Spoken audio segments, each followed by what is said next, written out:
오늘은 주한미군 철수하면 한국교회는 거대한 피바다가 된다. 이런 제목으로 말씀을 드리겠습니다.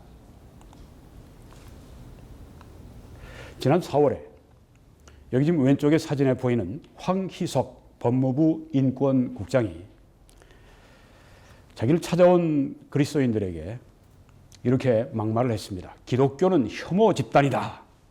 오른쪽에는 이제 지금 이 좌파 정부의 그런 인권 정책, 뭐 이제 게이, 동성애 합법적으로 만들고 이런 것들에 대한 그 정책을 반대하는 그런 시위를 지금 오른쪽에 하는 사진이 있습니다. 이야기를 이렇게 했습니다. 기독교 단체들은 정말 잘못됐다. 여기 공무원들은 하나같이 다 그런 방식을 좋아하지 않는다. 와서 이제 자기 표현하는 걸 싫어한다는 이야기입니다. 기독교는 혐오 집단이며 기독교와 타협은 없다. 이렇게 얘기를 했다고 합니다. 지금 이게 뉴스화 됐는데요. 여기에 지금 기독교에 대한 혐오 집단이라고 얘기하면서 기독교를 혐오하는, 기독교인들을 혐오하는 여기에 지금 이 인권국장을 우리가 보고 있습니다. 이게 법제화가 되면 그 다음에는 이제 그걸 반대하는 기독교인들이 값을 치릅니다. 미국에서는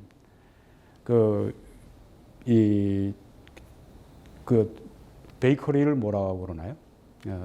빵집을 하는 집인데 아주 신실한 그리스도인 부부인데 어느 날 이 게이 커플이 왔습니다. 자기들 이제 결혼하려고 그러니까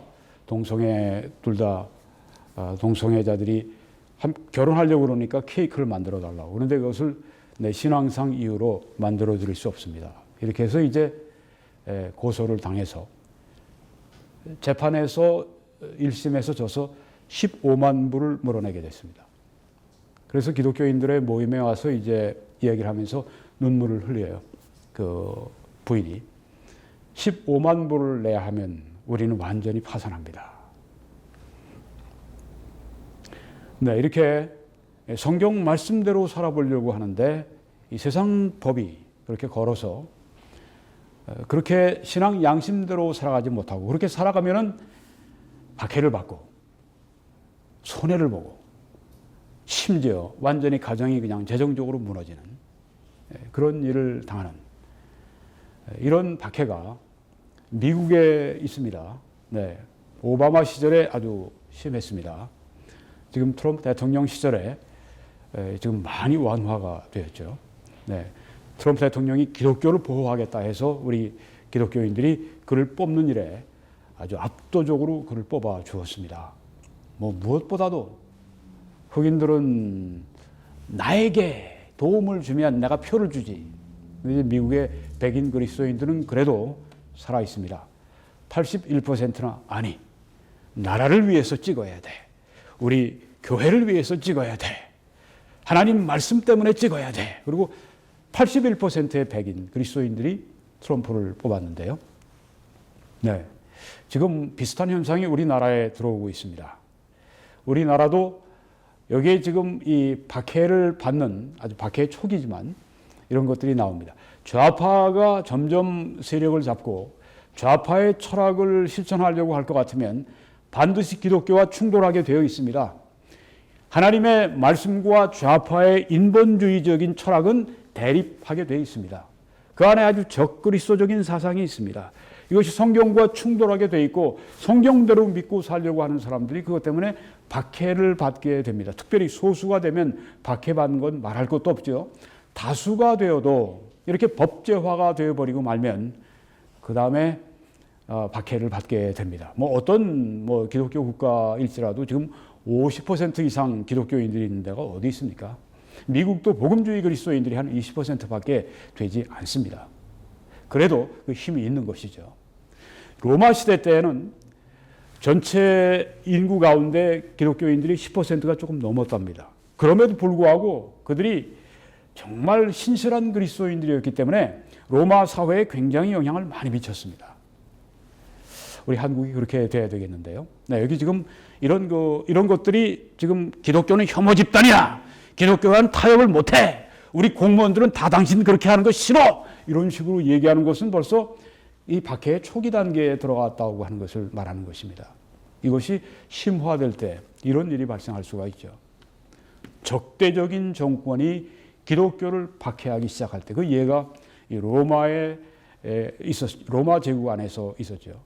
여러분이 보시는 이 로마 제국 안에 로마에 있었던 이 거대한 한 5만 명이 들어갈 수 있는 이 원형 극장, 이 콜로세움에서 뭐 글래디에이터들이 뭐 싸우고 뭐 여기서 심지어 물을 채우고 해전까지 하고 뭐 그 정도 수준이 아니었고, 여러분 여기 보시는 것처럼 기독교인들을 잡아다가 지금 저 십자가 위에 매달고 죽이고 불 질러서 다 태워버리고, 그리고 지금 저기에 우리 그리스도인들이 지금 한 구석에 있는데 저쪽 밑에서 사자, 호랑이 같은 이런 맹수들이 올라와서 잡아먹게 그렇게 만들었죠. 이게 기독교인들이 최고의 박해를 경험했던 때가 바로 이런 때입니다. 언제 그렇습니까? 정권을 잡은 자들이 그리고 국민들의 뒷받침을 받았을 때 기독교에 대해서 저들이 핫스타일할 때, 증오하고 그렇게 될 때 기독교인들을 박해하게 되는 것입니다. 옛날 이야기 아닙니까? 천만에요. 옛날보다 지금 더 많이 순교자들이 난다고 하지 않습니까? 이번에 강진이 났던 인도네시아 같은데 거기에 지금 이 기독교인들 박해가 심합니다. 사우디아라비아 같은데 거기선 잘못하면 죽습니다. 외국인도 아주 큰 처벌을 받습니다. 네, 뭐 공산주의, 이슬람 제국 안에 있는 그 나라들 그 박해가 지금 얼마나 많이 진행이 되고 있습니까? 한국의 기독교인들은 정말 온실안에 있습니다. 그리고 많은 사람들이 우리는 뭐 박해를 안 받겠지. 이렇게 교회가 커졌는데 그렇게 많은 사람들이 시온의 안일해 있는 사람들이 참 많이 있습니다. 오늘 저는 그분들에게 경고하기 위해서, 그분들을 각성시키기 위해서 오늘 참 아주 심각한 이런 그 제목을 가지고 여러분들에게 지금 설교하고 있습니다. 주한미군이 철수하면 한국교회가 거대한 피바다를 이룬다. 이게 참 정말 어떤 분들은 아니 목사님 입에서 어떻게 그런 얘기가 나옵니까? 여러분, 나오든 안 나오든 그것은 현실이고 역사였고 앞으로 또 반복될 그런 일들입니다. 그래서 피하지 말고 우리의 현실을 직시할 필요가 있다고 하는 것입니다. 로마 제국, 네, 얼마나 많은 기독교인들에게 피가 흘렀습니까? 이때까지. 왼쪽에 컨스탄틴 대제가 보입니다. 어머니가 헬레나, 저분이 아주 신실한 크리스찬이었다고 그러죠. 아마 영향을 미쳤던 것 같습니다. 이 컨스탄틴이 이제 그 로마의 황제 자리를 놓고 다툴 때 그 로마 근처의 티베르 강에서 이 밀비안 다리, 밀비안 브리지 위에서 최후의 아주 그냥 격돌을 벌립니다. 그 전에 여러분이 저 오른쪽에 그림 보시면은 저 하늘에 이렇게 십자가 이렇게 그 모습이 나타난 걸 볼 수 있습니다. 이제 그 전해지는 이야기에 의하면 이 콘스탄틴이 그때 그 하늘에 나타난 십자가를 보고 이런 음성을 들었답니다. 이것으로 이 십자가로 정복하라. 그래서 뭐 그 다음에 자기 그 군대 그 방패, 예, 군인들 방패에다 십자가도 하고 뭐 이렇게 해서 그 밀비안 브릿지에서 황제가 될 다른 이름이 맥시밀리안인가 그 양 대군이 한 10만 명이 격돌을 했습니다. 그런데 대승을 했습니다. 그래서 컨스탄틴이 이제 로마의 황제가 됩니다.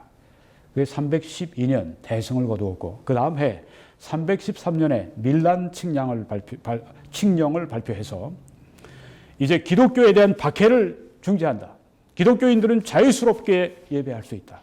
그래서 카타콤에 있던 그리스도인들이 밖으로 나와서 예배하고 이교도 신전들을 접수해가지고 기독교인들 예배당으로 바꾸고 이제 그 다음에 한 몇십 년 지나서 데오도시우스 황제 때 기독교가 국교로 공인이 됩니다. 밀란 칙령은 로마가 기독교가 된다고 하는 그런 것이 아니었습니다. 네. 박해가 종식이 되었습니다.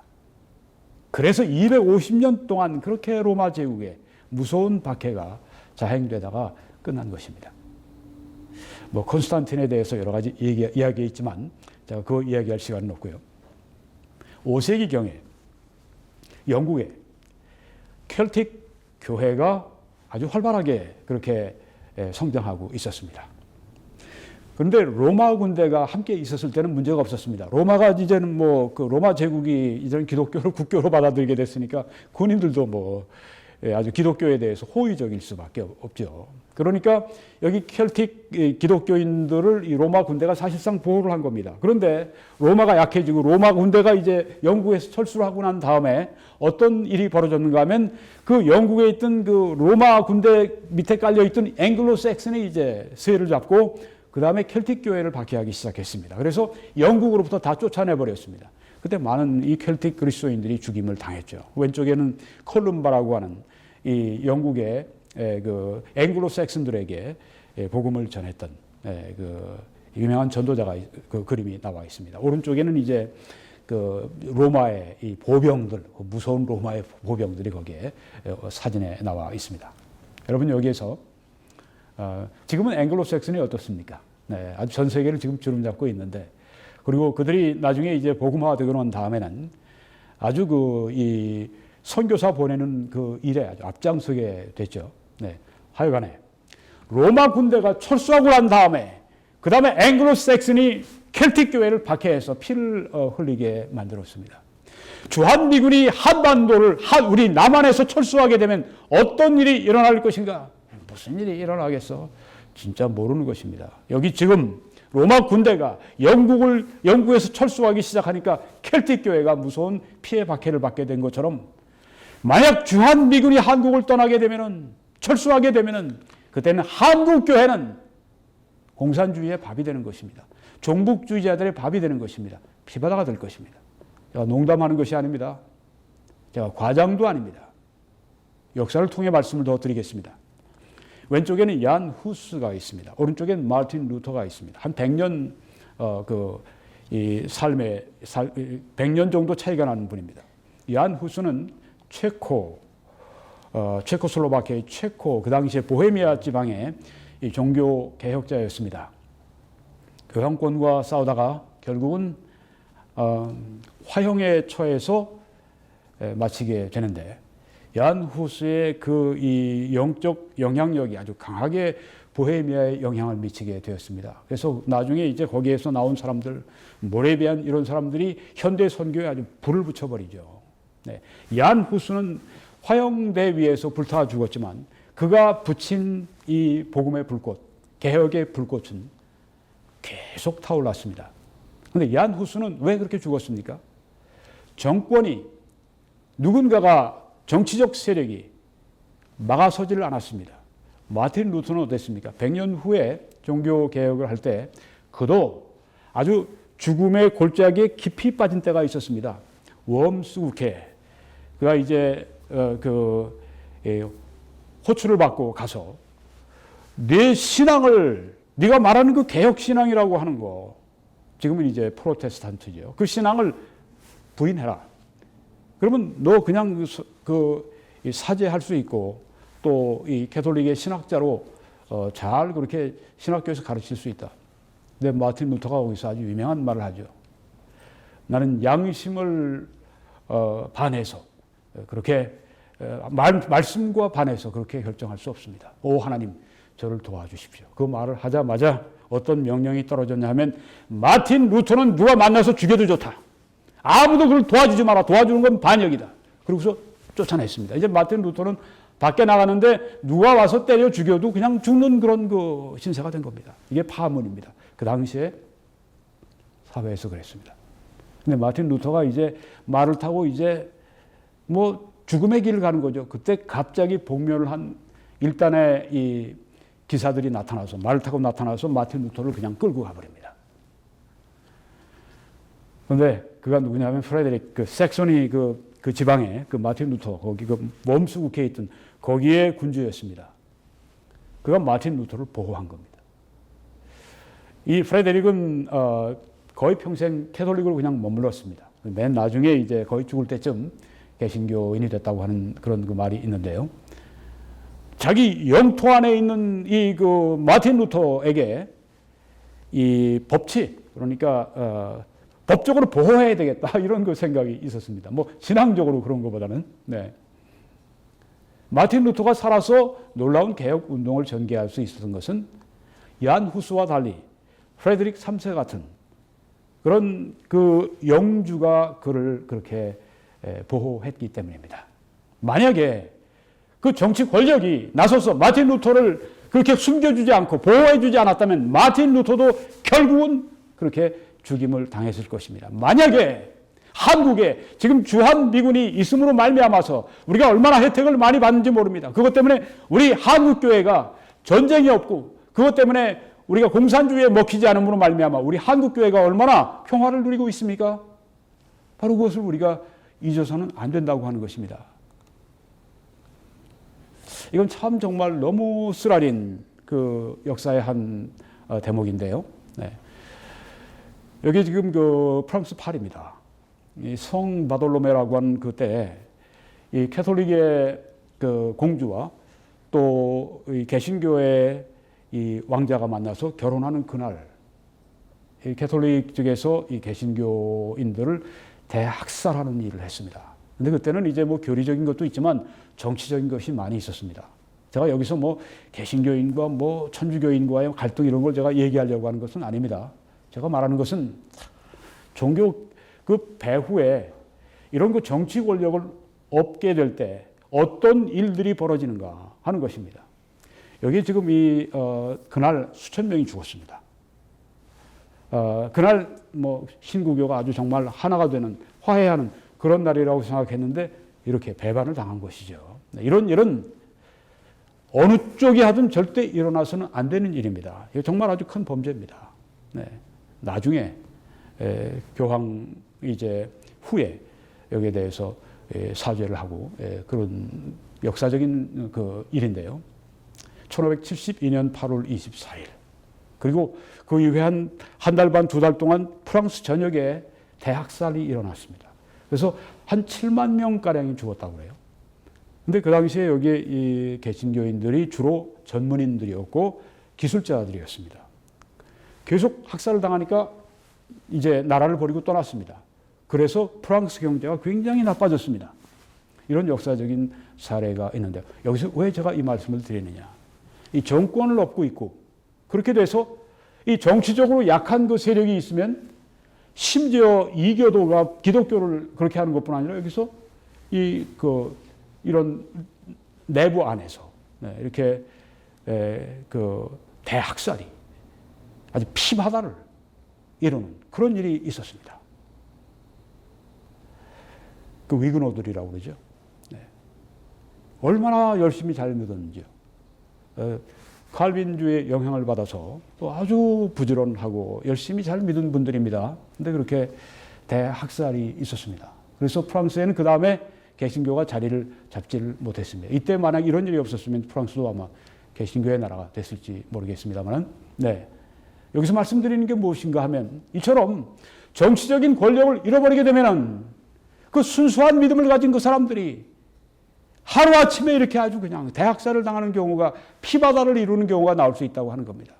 한국교회에 끄떡없어요.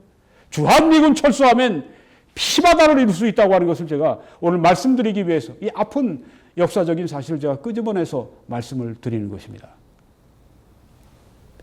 17세기에 일본에 먼저 천주교가 전래가 됐습니다.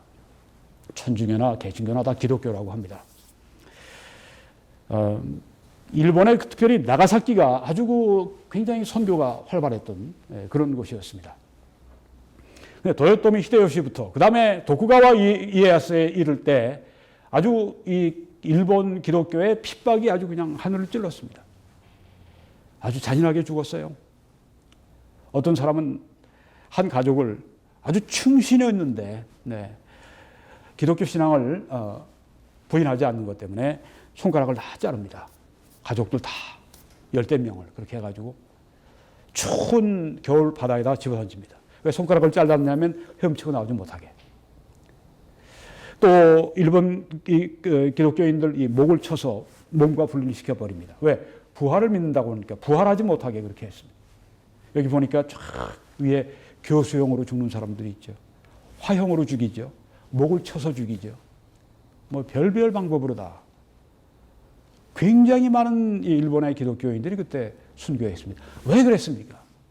정권이 그들에게 등을 주고 정권이 그들에게 칼을 들었을 때 그때 이 기독교인들이 정말 도륙당하는 그런 어린 양들처럼 그렇게 쓰러지는 것입니다. 여러분, 주한미군이 철수해서 주한미군이 그동안 우리에게 얼마나 많은 그런 그 방어를 우리들에게 주었는지 모릅니다. 한국교회가 그렇게 지금 성장하고 잘 되는 그 배경 가운데 우리가 열심히 잘하죠. 열심히 잘합니다. 네, 하나님이 은혜를 주셔서 열심히 잘하는데 그것만 가지고 해결이 되는 게 우리가 이유가 거기서 나오는 것이 아닙니다. 이 주한미군의 역할이 얼마나 중요한지 모릅니다. 어떤 사람들 저 4대주의자로 그럴지 몰라요. 천만에 나는 현실주의자입니다. 이 공산주의. 얼마나 많은 기독교인들을 핍박했습니까? 죽였습니까? 공산주의 흑서라고 하는 책이 프랑스에서 몇 년 전에 나왔는데요. 범죄, 공포, 억압. 이게 이 공산주의라고 하는 큰 이 제목 밑에 나오는 것입니다. 공산주의는 무엇인가? 범죄, 공포, 억압. 이게 공산주의의 본질, 아주 실체라고 하는 것입니다. 이걸 사람들이 몰라요. 정말 모릅니다. 숙청하고 집단 처형하고 집단 강제 이주시키고 정부가 뭐 실험한다고 해가지고 대기근을 불러오고 그렇게 해서 공산주의 체제로부터 지금까지 죽임을 당한 사람의 수가 인류가 1억 명 이상이 죽었습니다. 제일 많이 사람을 죽인 게 공산주의입니다. 히틀러의 나치 독재에 의해서 죽은 사람이 약 2,500만 명인데 히틀러가 죽인 것보다 4배나 더 많이 죽은 게 이 공산주의입니다. 공산주의는 인류를 살인하는 살인 기계입니다. 사탄이 쓰는 제일 효과적으로 쓰는 그 살인 기계라는 말입니다. 소련에서 스탈린의 대숙청으로 인한 테러가 절정에 달했을 때 1937년, 38년에 처형된 사람들이요. 한 1개월 동안 매달 약 4만 명 이상이 처형이 됐습니다. 생각을 해보십시오. 하루에 1,000명 이상씩 죽었다고 하는 그런 이야기입니다. 그래서 구소련에서 2,500만 명이 죽는데 거기에 그리스도인들이 많이 거기에 들어가 있죠. 중공에서 6,500만 명이 떼죽음을 당하는데 그때 우리 그리스도인들이 또 거기 얼마나 많은 중국 그리스도인들이 거기에서 희생을 당하고 피를 흘렸겠습니까? 캄보디아에서 1970년대 170만 명이 인구의 거의 25%, 30%가 이렇게 죽어나갔습니다. 왜요? 폴포트, 이 공산주의 정권 때문입니다. 여기 얼마나 많은 그리스도인들이 이처럼 처형을 당했습니까? 박해를 당했습니까? 남의 일이 아닙니다. 우리가 일제 때 얼마나 피를 많이 흘렸습니까? 그리스도인들이. 그리고 공산주의가 북한에 들어온 다음에 북한 기독교가 완전히 망하지 않았습니까? 얼마나 많이 그때 또 피를 흘렸습니까? 피받아야죠. 특별히 이 한국전쟁 기간 동안 500만 명 이상의 사상자를 낸 이 무서운 전쟁. 그 1950년 9월 15일 날 인천 앞바다에서 전개된 그 인천 상륙작전이 성공하지 못했다면요. 우리 그 낙동강 아래에 있었던 그리스도인들 피바다를 이뤘을 것입니다. 근데 하나님의 은혜로 말미암아 5,000분의 1 확률이 되는 성공 확률을 가지고 그 인천 상륙작전을 해서 얼마나 놀라운 승리를 거뒀습니까? 이 북한군이 낙동강까지 막 빠르게 진격했는데 81일 걸렸어요. 그런데 인천 상륙작전 그 성공하고 난 다음 우리 낙동강 전선에 있던 국군 유엔군 휴전선까지 다시 오는데 불과 15일밖에 걸리지가 않았습니다. 여러분, 그 하나님께서 메가더 같은 그리고 많은 미군들이 거기 또 있죠. 유엔군도 있고요. 우리 국군도 있지만 이렇게 보내셔서 우리 그리스도인들이 아주 그때 피바다를 이룰 수 있는 그런 상황에서 저희들 건지신 겁니다. 우리 한국의 기독교 역사는 이런 그 악한 정부로 말미암아서 계속 피를 흘리고 피바다를 이루고, 근데 지금 만약에 다시 그런 일이 일어난다고 할 것 같으면, 공산 정권이 들어선다고 할 것 같으면 진짜 거대한 피바다죠. 왜? 1,000만 명이 믿는다고 그러는데, 그 중에 또 안 믿겠다고 돌아설 사람들도 있겠지만 얼마나 많은 사람들이 처형을 당하겠습니까? 한국교회 정말 비약적으로 성장했습니다. 그리고 우리가 평화를 누렸습니다. 원인이 어디 있습니까? 어디 있습니까? 주한미군이 있었기 때문입니다. 그럼요.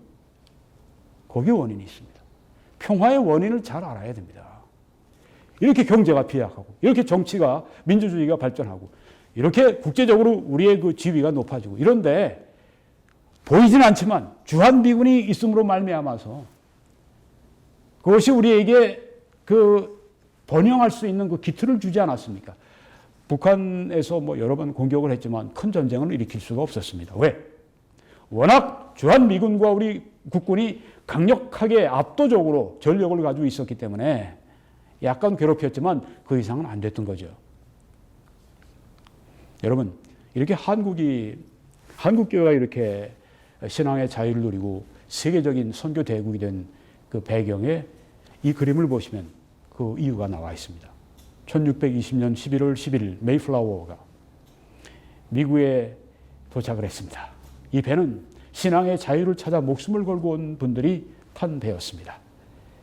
이들이 이 신대륙에 왔을 때 그들은 신앙의 자유를 실천했고, 그래서 그들의 민주주의도 자유민주주의를 세계에서 가장 뛰어난, 역사상 가장 뛰어난 자유민주주의를 실천했고, 또 그들은 이제 이 미국인의 이런 그 훌륭한 가치, 성경에 기반을 둔 이런 놀라운 가치들을 세계에 전파하기 시작했습니다. 선교사들을 또 보내기 시작했습니다. 우리 한국 땅에도 도착을 한 것이죠. 여러분, 이 미국인들이 그 후예들이 어떻게 하는가 한번 보십시오. 누군지 아시죠? 네, 펜스 미국 부통령입니다.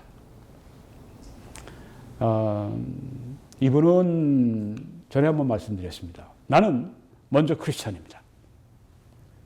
그 다음에 컨서버티브, 보수주의자입니다. 그리고 그 다음에 리퍼블리칸입니다. 네. 그 다음에 공화당입니다. 아주 자기의 그 아이덴티티가 정확하지 않습니까? 네. 난 정치인입니다. 아닙니다. 난 보수주의자입니다. 아닙니다. 나는 그리스도인입니다. 그리고 보수주의자입니다. 그리고 리퍼블리칸 공화당원입니다. 이렇게 자기를 발표하는 아주 신실한 그리스도인입니다. 요새 이런 용어를 씁니다. 캐톨릭 에반젤리컬. 캐톨릭이면서 아주 에반젤리컬한 개신교적인 그런 신앙을 가지고 있는, 자기를 그렇게 표현을 합니다. 얼마 전에 폼페이오 국무장관도 아주 좋은 크리스찬이에요. 네.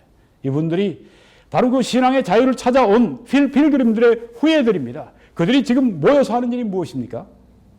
이 정부가 주관해서, 국무부가 주관해서 지금 이런 대회를 했는데, 종교적인 자유를 진전시키기 위한, 종교적 자유를 진전시키기 위한, 억압하는 게 아니라 공산주의를 억압하고 죽이고 공포를 그들에게 놓고 얼마나 아주 짓밟습니까? 그런데 지금 이 필그림의 후예들이 와서 한 일이 무엇입니까? 종교적인 자유를 진전시키기 위해서 제1회 연례 우리 사역자 대회를 연다고. 미국 정부에서 하는 일입니다. 지난 7월 26일 얼마 안 됐습니다. 그리고 이렇게 기조연설을 했습니다. 전 세계에 걸쳐서 종교적인 박해와 차별과 싸우고 종교적 자유를 보호하기 위한 방법을 논의하기 위해서 모인 세계 최초의 역사적인 대회입니다. 80개국에서 온 국제기구의 대표들이 참석했습니다. 믿을 권리 혹은 안 믿을 권리는 가장 근본적인 자유인 것입니다. 안 믿어도 그건 자유고, 믿어도 자유고, 네.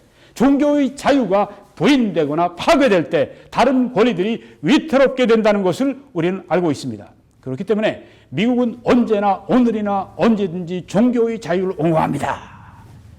놀랍지 않습니까? 이런 나라가 세상에 어디 있습니까?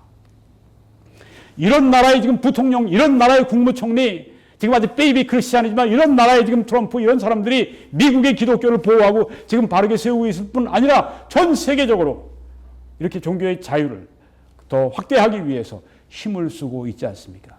바로 이런 덕택이, 우리가 보이지 않는 덕택이 있다고 하는 것입니다. 한국교회가 비약적으로 성장하고 평화를 그동안 누렸던 그 원인이 이 그림, 이 사진 속에 나와 있습니다. 여기 지금 펜스 부통령이, 여기는 지금 저 주일 미군들과 만난 것이었는데요. 네, 그냥 미군들이니까. 네, 이 미군들이 우리 이 한국에 주둔함으로 말미암아서 평화가 있었던 것입니다. 이 김정은하고 어떻게 사바사바하고 어떻게 서로 잘해보자 이래서 평화가 온 게 아닙니다. 주한 미군이 건재했었기 때문에 평화가 있는 것입니다. 평화를 잘 발견해야 됩니다. 미국은 좀 제쳐놓고 우리 민족끼리 이러는 이 평화, 이거 잘못된 것입니다. 그동안 평화가 어떻게 왔습니까? 김일성하고 김정일하고 짜서 됐습니까? 그동안 약속한 것만 얼마나 많이 있습니까? 수백 개 약속들이 다 깨졌습니다. 하나도 지키지 않았습니다. 그런 자들하고 그래도 믿고 해봐야 되지 않겠습니까? 이러면서 사람들을 지금 끌고 갑니다. 죽음의 길로, 멸망의 길로. 누가? 주사파 정권이, 문재인이. 왜 평화가 있었습니까? 미군 주둔했고 한미동맹이 있었기 때문에 평화가 있었던 것입니다. 국군을 또 강화시켰기 때문에 평화가 또 있는 것입니다. 바로 이 성공의 비결 가운데 계속 천착을 해야지. 왜 다른 데로 멸망의 길로 걸어가자고 하면서 자기만 가는 게 아니라 정권을 쥐어줬더니 그거 가지고 몽땅 다 함께 이렇게 아주 멸망의 길로 몰고 가지 못해서 저렇게 미친 짓들을 하고 있냐는 것입니다. 여러분, 평화의 원인을 잘 알아야 합니다. 주한미군이 있었기 때문에, 한미동맹이 있었기 때문에 한국에 평화가 있었습니다. 주한미군 떠나가면 평화가 떠납니다. 그와 함께 기독교의 박해가 시작이 될 것이고, 공산당들이 만약에 점령을 하게 된다고 할 것 같으면 피바다가 되고도 남죠. 아주 검붉은 피바다가 남한을 아주 전역을 덮게 될 것입니다. 주한미군은 평화, 번영, 자유의 상징입니다. 있는 것 때문에 사람들이 있으니까 문제가 생길 수는 있지만 얻는 게 훨씬 많지 않습니까? 주한미군이 철수하면 친북, 종북 세력들이 득세합니다. 공산주의자들이 득세합니다. 어떻게 될까요? 물론 기독교 박해는 당연한 수순이죠. 어떤 사람들은 그렇게 얘기합니다. 이거 없어도 하나님이 우리를 다 잘 보호하셔. 주한미군 철수하면 어때? 하나님이 초자연적으로, 여러분, 하나님이 초자연적으로 역사하시는 경우가 있지만 홍해가 몇 번 갈아졌습니까? 단 한 번 갈아졌습니다. 하나님은 대부분 자연적인 수단을 통해서 섭리하십니다. 이 바울이 난파했을 때 경우를 사도행전 27장에 적습니다. 내가 너희를 권하노니, 지금 2주 동안을 폭풍우 속에서 밥도 먹지 못하고 잠도 못 자고 이리 구르고 저리 구르고 언제 빠져 죽느냐, 그런 불안한 가운데 2주간을 그렇게 버텼는데 이제 하나님께서 천사를 보내셨죠. 사도 바울에게 말씀하셨습니다. 그걸 지금 얘기하는 겁니다. 내가 너희를 권하노니 이제는 안심하라. 너희 중 아무도 생명에는 아무런 손상이 없겠고 오직 배뿐이리라. 내가 속한 바 곧 내가 섬기는 하나님의 사자가 어젯밤에 내 곁에 서서 말하되 바울아 두려워하지 말라. 네가 가이사 앞에 서야 하겠고 또 하나님께서 너와 함께 항해하는 자를 다 네게 주셨다 하였으니 그러므로 여러분이여 안심하라. 나는 내게 말씀하신 그대로 되리라고 하나님을 믿노라. 그런즉 우리가 반드시 한 섬에 걸리리라 하더라. 이건 지금 사도 바울이 예언하는 것입니다. 네, 곧 일어날 일을 미리 주님 주신 말씀을 가지고 예언하는 것과 마찬가지예요.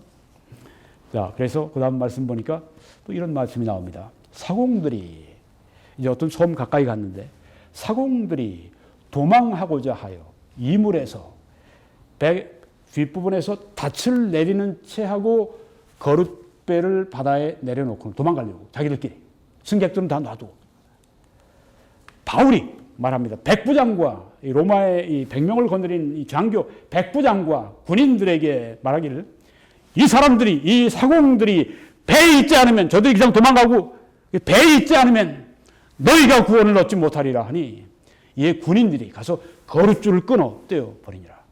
아까 하나님께서 다 건져주신다고 했습니다. 생명에 아무도 손상이 없을 것이라고 말씀했는데 여기 뭐라고 했습니까? 만약 이 사공들이 배에 있지 않으면 너희가 구원 얻지 못한다. 이렇게 사도 바울이 말씀했습니다. 참 하나님께서 약속하셨는데 그 고리를 통해서 그 수단을 통해서 그렇게 일하시는 것을 알기 때문에 그렇게 사도 바울이 여기서 말씀을 한 겁니다.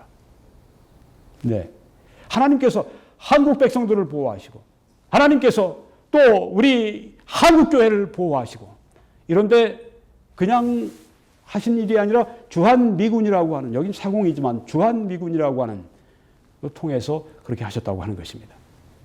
지금 한국교회, 한국사회는 갈림길에 서 있습니다. 평화는 아까 말씀드린 것처럼 미국과 함께 가는 것입니다. 북한과 동행하면 결국은 한국교회는 피바다에 직면하게 될 것입니다. 미국과 동행하면 평화와 번영과 축복이 그동안 있었던 것처럼 앞으로도 있을 것입니다. 이 미국은 다른 나라 정도가 아닙니다. 아까 펜스 대통령 그 신앙을 말씀드렸죠. 아직도 하나님의 역사가 있는 그런 나라, 그런 군대입니다. 그 김대중 씨가 쓴 칼럼에 보니까 8월 28일 날 미국 편에 설 것인가, 북한 편에 설 것인가 몇 마디 제가 적습니다. 70여 년 동맹으로 이어온 한국과 미국의 관계는 근자에 매우 심각한 균열을 보이기 시작했다. 문재인 대통령은 남북관계 발전이 모든 한반도 문제의 요체이며 남북협력이 모든 것에 우선한다는 철학을 갖고 있다.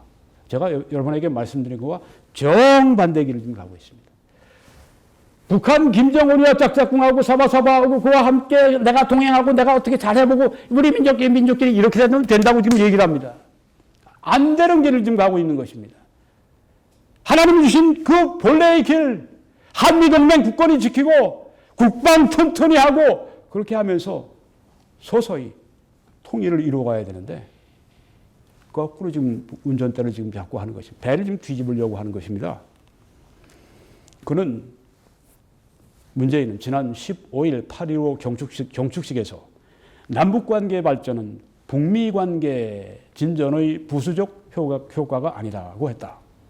효과가 아니다고 했다. 그 모든 것에는 미북 관계는 물론 더 나아가 한미 관계도 포함될 수 있다. 지금 이 문재인 씨의 생각은 뭐냐 하면은 한미 관계는 두 번째, 한미 동맹은 두 번째, 이 남북 그 연합 이게 먼저, 이걸 위해서 김정은과의 관계를 위해서 미국과의 관계를 희생하겠다고 하는 것입니다. 만약 그렇게 되면 저는 확신합니다. 한국교회 피바다가 됩니다. 미국은 한국 정부의 이런 독자적 행동에 물밑 제동을 걸고 있다. 북한의 비핵화가 모든 것의 우선이고, 이게 미국의 입장이죠. 북한의 비핵화가 모든 것의 우선이고 대북 제재가 가장 핵심적인 방안인데 한국은 남북 관계의 우선을 내세워 대북 제재망을 허물고 있다는 것이다. 지금 딴 길을 가고 있습니다. 한미 간의 이런 물밑 충돌은 어디까지 이어질 것인가? 문 대통령의 남북 지상주의, 대북 지원주의, 우선주의, 대북 저자세, 외교 국방이 지속된다면, 또 정부 내 친북 인사들의 등등한 기세가 계속된다면 이것은 미국과의 거리 격차로 이어질 것이다. 이게 바로 지금 한미 동맹이 깨지는, 어떤 사람들은 문재인 대통령이 말이야 한미 동맹 그거 중요하다고 그랬어. 저는 이렇게 봅니다. 문재인 씨가 한미 동맹을 지키는 이유는 국민들 눈치 보는 것 때문이고, 문재인 씨가 한미 동맹을 그래도 지키려고 하는 것은 한미 동맹이 깨져서 미군이 떠나면 그 다음에는 미국이 북을 자유롭게 폭격할 것을 알기 때문에, 그래서 한미 동맹이 지금 붙들고 있는 것으로 저는 그렇게 생각을 합니다. 트럼프는 조만간 한국이 미국 편에 설 건가 북한 편에 설 건가 문 정부의 단도직입으로 물을 것이다. 결국 아시아는 미국 대 중국, 러시아가 겨루는 신냉전 시대에 돌입하게 되고 한반도는 그 냉전 구도의 핵심적 뇌관으로 자리하게 될 운명이다. 우리가 지정학적 여건이나 국력으로 봐 패권의 주도권을 쥘 처지가 아니라면 어느 편에 서느냐가 생사의 갈림길이 될 수 있다. 국제 정치는 곧 편가르기 게임이고 안보는 그 보답이다. 그 게임에서 중간은 없다. 이런 엄중한 냉전의 길목에서 문재인 대통령은 과연 어느 진영의 깃발 아래 설 것인가 이렇게 얘기를 했습니다. 참 이분 글을 읽으면 뭐 이론적으로 맞는데 대단히 아쉽다 하는 느낌을 제가 갖습니다. 이래서 뭐 문재인 정권이 뭐 조금이라도 귀를 기울이고 그래 이렇게 하겠습니까? 이런 글 보고 국민들이 야 정말 우리 각성해야 된다 이러겠습니까? 이게 바로 이 주필들 사설 쓰는 사람들의 한계입니다. 이렇게 해서 어떻게 사람을 깨울 수가 있습니까? 여러분, 저는 설교자니까 더더구나 이게 이제 마지막으로 드리는 말씀입니다. 한국교회는 둘 중에 하나입니다. 한미 동맹을 계속 가지고 국방을 튼튼히 하면서 평화로 계속 유지하느냐, 아니면은 김정은 편에 서서 김정은과 함께 짝짝꿍하고 가다가 남북연합하고 그다음에 조카 통일돼서 피바다가 되느냐, 둘 중에 하나입니다. 저는 여태까지 역사적인 예를 들어서 말씀드렸고 또 성경적인 근거도 제가 말씀을 드렸습니다. 주한미군은 그동안 하나님께서 우리를 지키게 하시기 위해서 세워놓으신 하나님의 군대였습니다. 하나님이 쓰시는 군대였습니다. 여러분, 결코 교회가, 잘 들으십시오. 교회가 한미 동맹을 떠나는 그런 줄에 서는 것은 스스로가 피바다를 부르는 길입니다. 주한미군 철수하면 한국교회 거대한 피바다 된다. 오늘 이런 정말 심각한 제목으로 말씀을 드렸습니다. 여러분, 이 메시지를 저와 함께 전해 주십시오. 기도해 주시고 주위에 동영상을 알려주시고 헌금으로 재정적인 후원으로 이 방송을 함께, 이 메시지를 함께 전해 주시기를 간곡히 부탁을 드립니다. 신실하게 함께 해주시는 분들께 감사하고 또 하나님의 축복이 함께 하시기를 바랍니다. 댓글 성원 감사합니다. 열심히 제가 읽고 있습니다. 국내에서는 또 해외에서는 여기의 정보를 활용해서 저희를 지원해 주시고 또 미국 그리고 캐나다에서는 여기에 이 정보를 가지고 여러분들이 해 주시되 자세한 정보는 여기에서 여러분이 봐주시면 되겠습니다. www.w.21church.com 들어오셔서 후원을 클릭해 주시면 모든 정보가 잘 수록이 되어 있습니다. 저는 매주일 오후 2시에 밴쿠버 필그림 교회에서 설교하고 예배를 인도합니다. 서리에 위치해 있습니다. 주소를 여러분이 참조하시고 와주시고 예배 마치면 곧 애국 보수 시민 시국 좌담회가 열리게 됩니다. 여러분들 초대합니다. 이제 여러분이 오실 때 2시 이전에 함께 참여해 주시면 감사하겠고요. 시청자 여러분들과 온 세계 우리 한국인들에게 하나님의 크신 축복이 함께 하시길 간절히 기도합니다.